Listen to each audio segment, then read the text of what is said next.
तो RHL हो गया, माइनस दे देंगे तो LHL।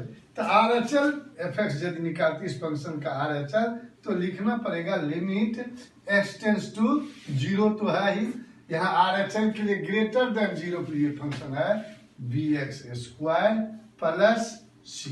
अब यहाँ x का वैल्यू 0 पुट करते हैं तो ये क्या आया c, यहाँ क्या आ गया।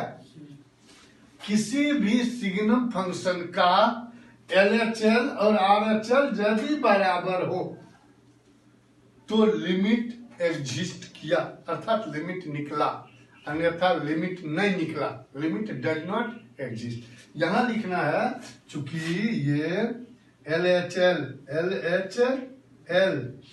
Does not equal to RHL, so limit does not exist, limit does not exist, does not मतलब इसका लिमिट नहीं निकला, लिमिट डज नॉट एग्जिस्ट। समझ में आएगा।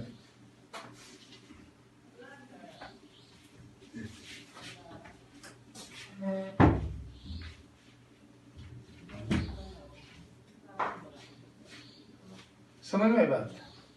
ये है सिग्नल फंक्शन का। यहाँ हमेशा क्या निकलना है, 3 ठो फंक्शन रहेगा, ये बराबर का लिमिट में कोई वैल्यू नहीं।